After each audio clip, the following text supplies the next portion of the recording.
Good afternoon, everyone. After clean water, vaccination is the next biggest impact on public health.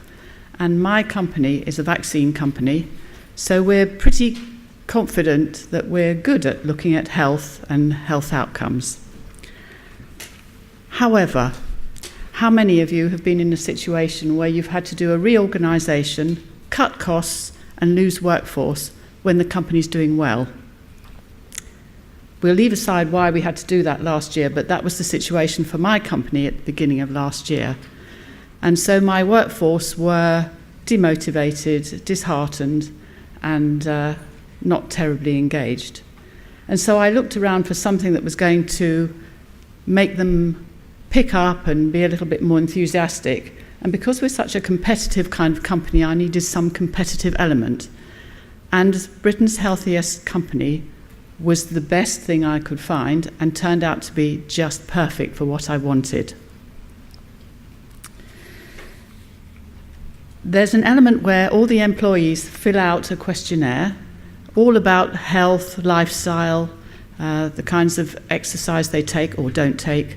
And once our employees had completed that, they were given a vitality age, which basically tells you how old your body really is, not how old you really are.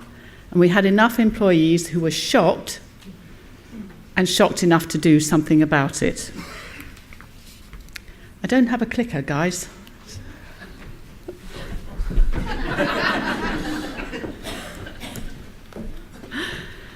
So this competition managed to increase the motivation amongst our employees, and the majority of them wanted to lower this vitality age and took the opportunity to take up or do more of different activities that would change their lifestyle. So perhaps not wine every night, perhaps use their gym membership that the company provides for them more than once or twice a year in January. We also surveyed the company to see what else would encourage them to look at their health, look at their activities and so on. And we decided to implement the top 3 things, which were free fruit once a week, putting in place Pilates exercise classes in the week, and then provision of massage occasionally when the need required it. And this improved the working atmosphere immensely. People started to pick up and be a bit more positive about things. I can't categorically put it down to taking part, but I believe that our 22% reduction in absence since we started this initiative has probably something to do with it. I think the motivation in the office was really had picked people up. But I have had a couple of employees say to me that since they've taken up exercise and do it regularly, it has helped them combat depression. So if nothing else, that's a big improvement. Similarly, we've seen a small reduction from 14.2% to 12% in our employee turnover. And again, I can't put my hand on my heart and say, definitely this initiative has caused that. But certainly when we look at our employee exit interviews, we've seen that it's relocation or family commitments or career development, but nothing to do with poor motivation or poor atmosphere in the organisation. We've also tried to take a holistic approach and have encouraged everybody by putting on our intranet a health and well-being page where people have been able to share recipes and exchange things that they think would help people. Exercises that you can do sitting at your desk, and for our field-based people in their car, but presumably the car is stationary when they're doing these exercises. And links to sort of health checks as well. One of the people that worked for me took the initiative whilst we were doing this to decide that she was going to lose some weight and joined Slimming World, lost 5 stone, became a Slimming World lecturer, is now training Slimming World lecturers. So I've lost her, but that wasn't the best outcome, but I'm delighted for her. She feels so much better. And other people in the company looked at her weight loss and decided they would do the same thing. And in the last 14 months, we're up about 20 stone lost out of the company. So that was an outcome from it. For those not so enthusiastic about an active physical approach, one department decided to grow tubs of herbs outside the office and said to the employees, help yourselves to herbs. When you come to do cooking at home, i.e. start from scratch and not take away, you're welcome to take these herbs. Our restaurant also used them and provided healthy options on the salad bar and so on, not all covered in dressing or mayonnaise. We put posters up to encourage people to walk up the stairs instead of going in the lift. And for ladies, you lose more calories walking up the stairs in high heels than you do in flat shoes. We also have an EAP system, which I'm sure a lot of companies do, where people can have debt counselling and financial awareness. But last year we decided to do something extra and put in place financial awareness training for all our staff. I'm a trustee of the pension scheme, and it was because of the changes to the Pension Act that I decided I didn't want people taking all their money out and buying a new house or new car or whatever. So we put that in place and helped people to plan for their pension and retirement. And this year we've put in place mindfulness training. We are currently being acquired as a company, which is a very stressful time for our employees, and so we've started change management and mindfulness training, and this has been really, really popular. We also encourage people to go out and take exercise. It didn't have to be competitive, although in many cases it was. We've had people cycle from London to Paris. We've had people take up salsa or Zumba dancing, swimming, gym, yoga, Pilates, and even a marathon run in aid of our charity. We do a lot of work for Charity of the Year, and ours this year is Food Share. And doing things together has a great sense of camaraderie. So for me, we think it's been a great success, and I'd recommend it to anybody. Thank you very much.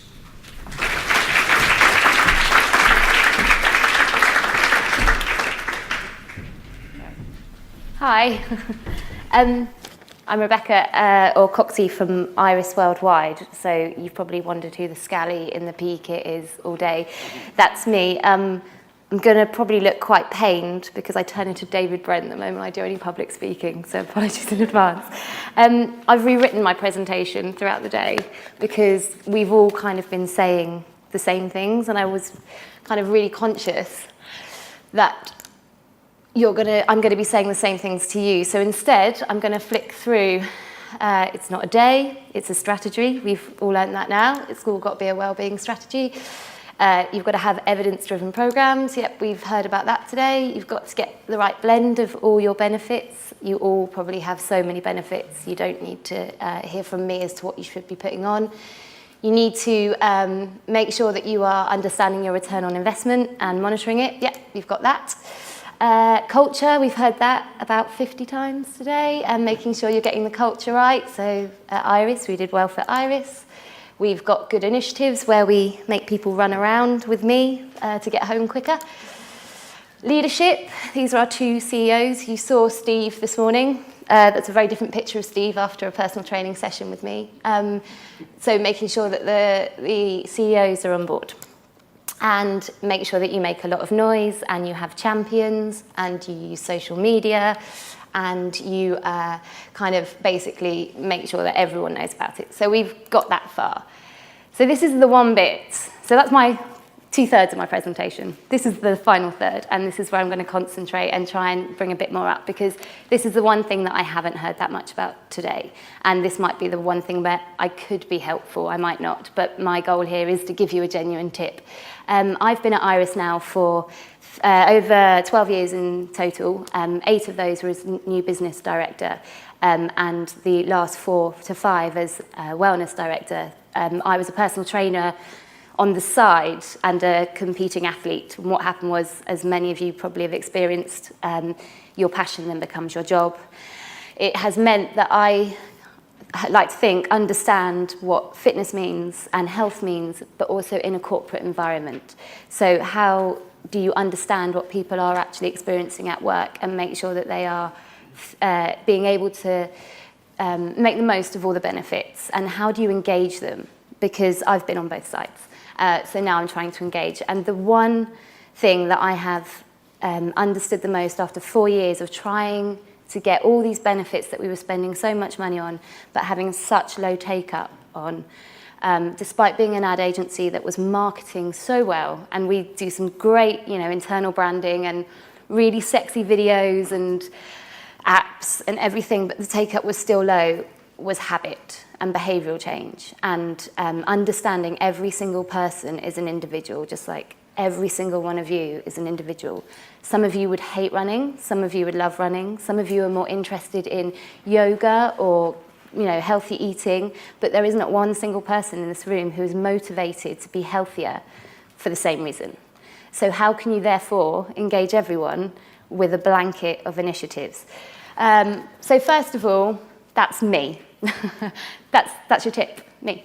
No, you need to have someone who is a professional to be taken seriously. If you push HR out, as well, obviously it has to come from HR, they are the people that care most.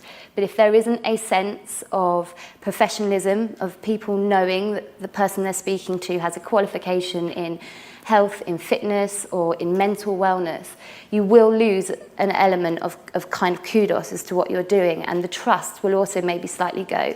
They need to be independent, as Steve said this morning, of anything else, because if it's your HR team and they're also responsible for redundancies and employment and recruitment, they're not going to want to come to you and say, when's that mental health workshop happening? Because that's a red flag. Well, that's how they feel it is. So you need to make sure that this is an independent person, separate, that is seen as the go-to for anything to do with their mental wellness. And this was the real breakthrough that we did at Iris.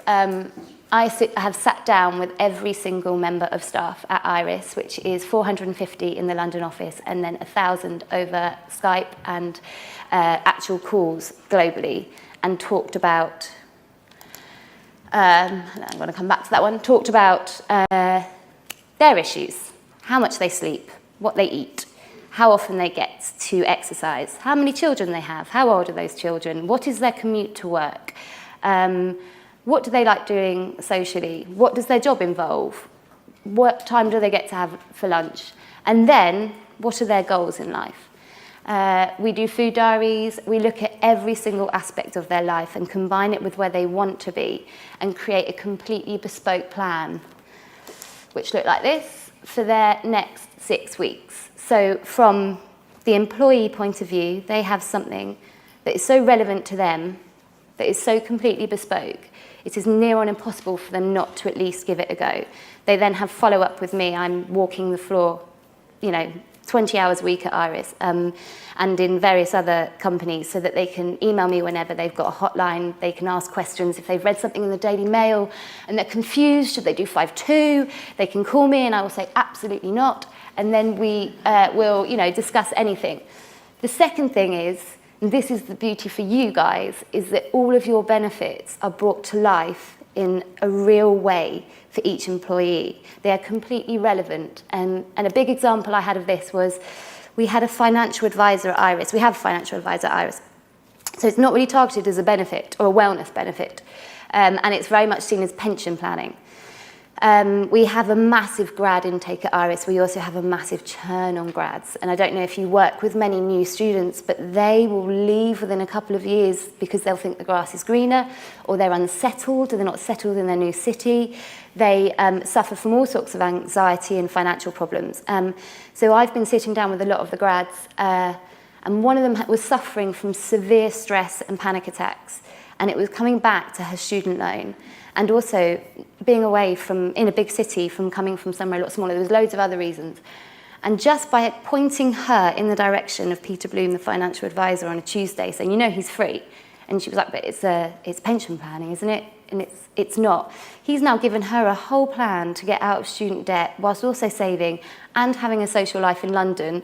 I didn't do that for 10 years. And so it's now affected her stress levels. So they've come down, but you can't do that if you don't know what's going on behind each member of staff, and you can't understand what's going on behind the eyes of each member of staff unless you can actually have an honest conversation with them. So honestly, obviously, a lot of you are a lot bigger. So this is where you can actually then segment it into groups. So you could look at new dads and you can write maybe a more generic plan, or you could look at new mums, or you could look at the new grad and you can make things more relevant to them, or you could do it in teams, sales teams versus maybe they might have different issues to a team that don't sit in the office or aren't office-based.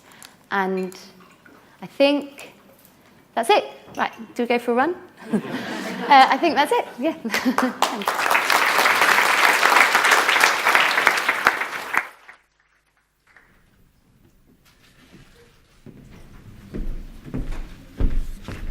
Hi, I'm David Sher from financial services company Old Mutual. I've got no slides. Nothing to do with the football. Although we were watching before I came. When REBA asked me to speak, I kind of thought pretty much as the other two speakers before me. What could I say that you aren't already doing? Or what could I tell you to sort of put into place that you might not already have in your companies? And it probably isn't an awful lot, but what we can tell you possibly is just the kinds of things we focused on, which you might have in your business, which might trigger something for you that might work. So why did we participate in Britain's Healthiest Workplace? Well, the main reason was we just didn't have any sort of statistics about what people had actually, what absence rates were like year to year, how people were feeling health-wise, and we thought that was a really good way of getting a baseline level of that sort of information, not just from us as a company. We offer pretty much the usual core type benefits, flexible benefits that I'm sure you all offer.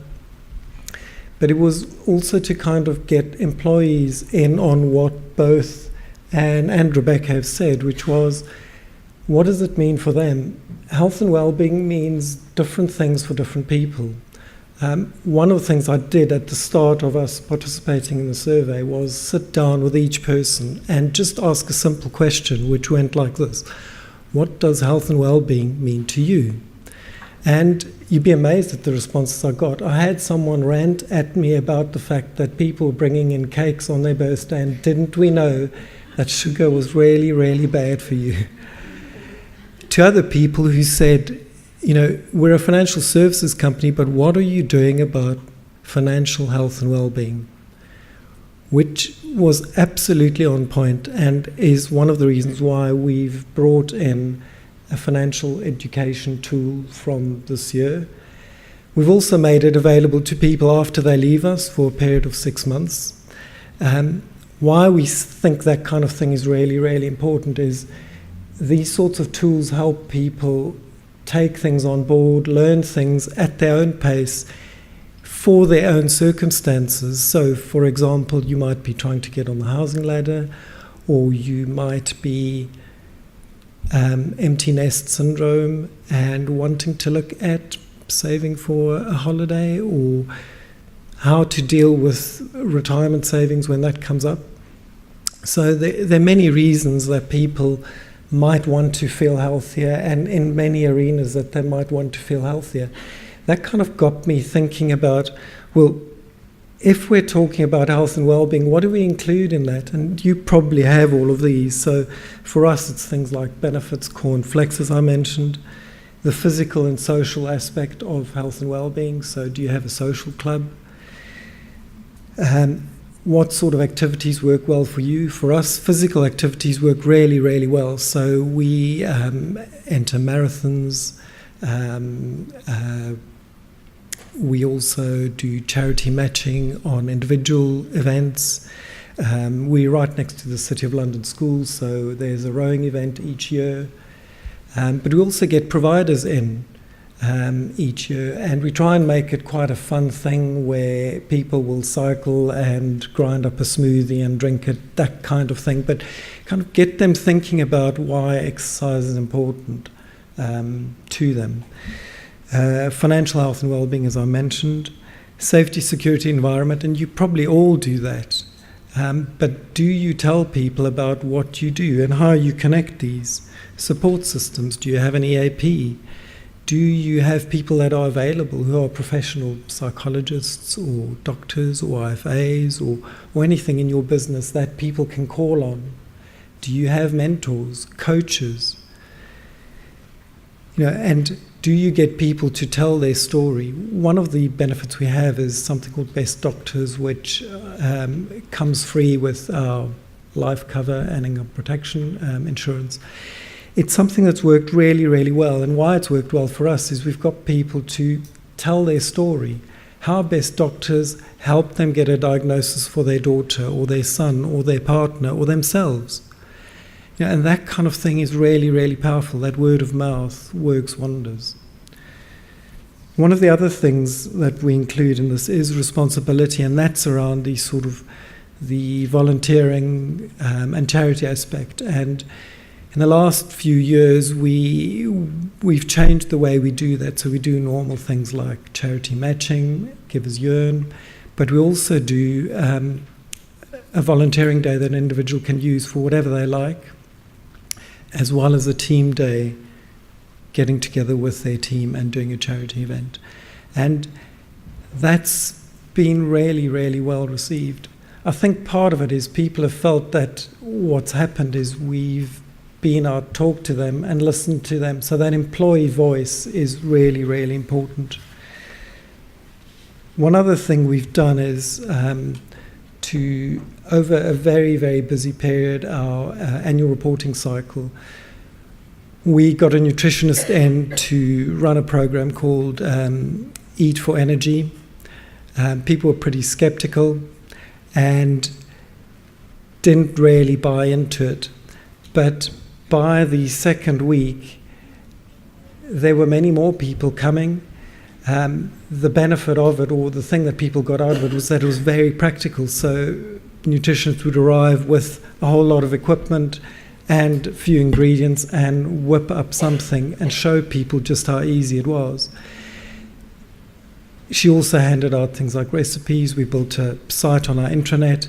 People engaged with it really, really well. So these are the kinds of things we've been doing. I think, in closing, just to say, your employees connect the dots, even if you don't. So if you don't involve them, if all you think it's about is kind of getting the support from your senior management, then you've only got half the story. So you need to involve them and do it bottom down and top up. Thank you very much.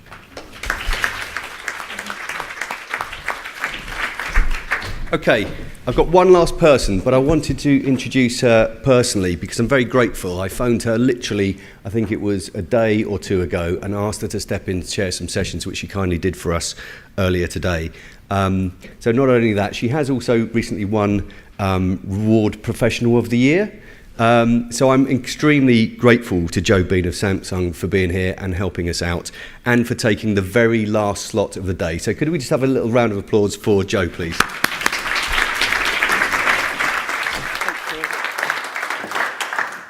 I'm not going to bore you with 8 million slides, so don't worry. The brief was very brief. So they said, share some top tips. And just like all of the others, I've spent all day going, I was going to say that.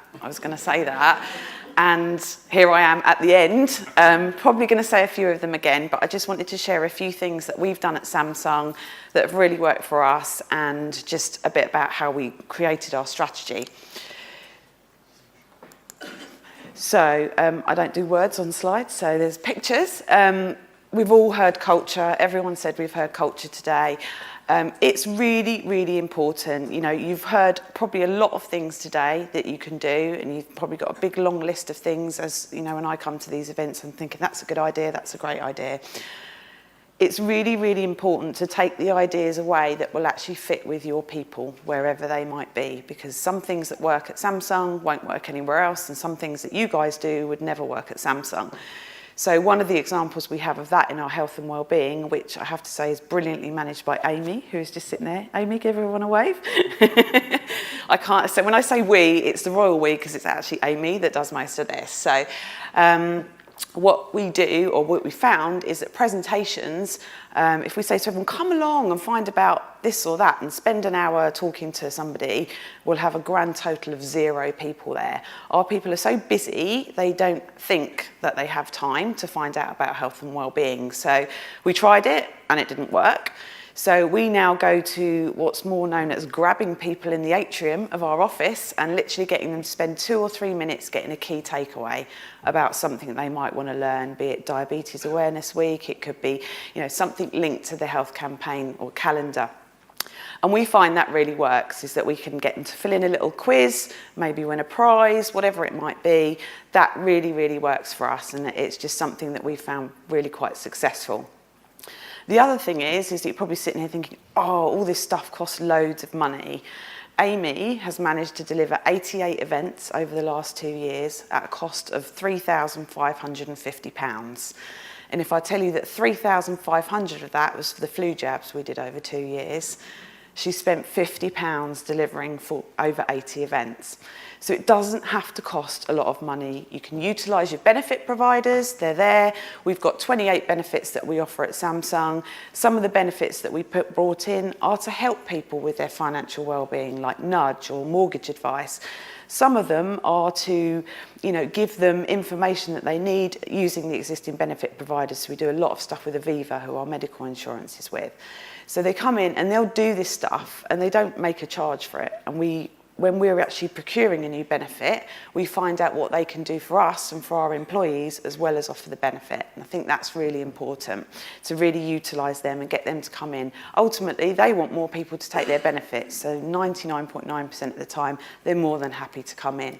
So it doesn't have to cost a lot of money. You know, we've done 2 years with no budget, and we've been able to demonstrate actually now that with a little bit of spend, we can do that. Samsung are notoriously tight on budgets that we're allowed to spend on stuff that isn't related to our products or our marketing. So we have to work hard for it. The other thing, as I mentioned, know your audience, is comms, comms, comms. And I'm not sure whether I heard a massive amount about that today, but I've never ever had anyone come up to me and say, can you stop emailing me, and can you stop putting posters up, and can you stop putting stuff on Blipper, can you stop putting stuff on Table Talkers? I've seen too much of it. We've got people out all over the place. You can never ever comms too much. Where, you know, whatever channels you use, whatever works for you, just tell your employees about the stuff that's happening, awareness events, you know, it doesn't all have to be face-to-face stuff. Whatever you do, just tell people about it, because they're 9 times out of 10, they won't see everything that you've done on it. So you might feel that you're bored of reading posters and proofing emails, but they won't have seen it all.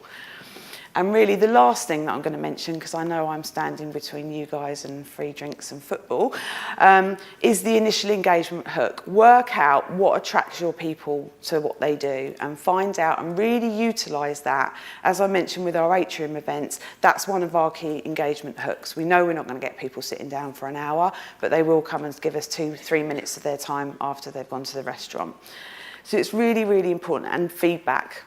We absolutely love feedback. We have a feedback cycle, people stuff, and then we feedback and say, you asked us for this, we've done this. And it really, really works. And it just helps with people like you, which is our employees, understanding and knowing the benefits that they have.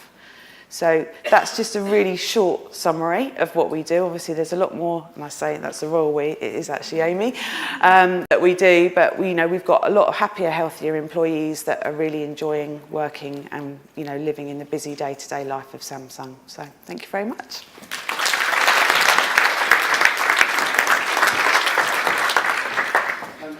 Thank you very much to the panel. We have kind of run out of time, but I think it's only fair to give you the chance to ask 1 or 2 questions if we have any brave souls in the room. Okay. Okay, I think... Oh. Why are people pointing at the screen? Okay, great ideas that work for single office sites. Spread around 300. Okay, so that's a question for you. So I don't know, we haven't got a screen that side. So the question is great ideas. Actually, let's pick. Okay, so it's got 3. Great ideas that work for a single site office. But what if you've got thousands of colleagues spread around 300 plus small locations with no intranet access? Does that really exist? Okay, who wants to take it? I can pick that one. Brilliant. We've got 8 locations, so we haven't got everybody in the same place. So I did talk about atrium events. We do home mailers. We'll do awareness campaigns by email. I mean, obviously not everyone has email access in that question. So we're lucky we have a 100% online population. If 100% of them read it, that would be brilliant. So you have to come up with ways that work for your audience with getting across the key messages that you want to get across. It could be giveaways. You know, we do quite a lot of comms channels, and we use Blipper. So I don't know if anyone's seen Blipper. It's like augmented reality. So you hold your phone over a trigger picture, and then stuff comes to life on the screen, and you can pretty much put whatever you want on there. So for our Money Month campaign, myself and Amy lived on the state pension for a week, which I wouldn't recommend to anyone. There was certainly not enough money left for anything at the end of the week, let alone enjoying myself and living. So, you know, you can use pretty much anything you've got at your disposal, but that knows what the employees want.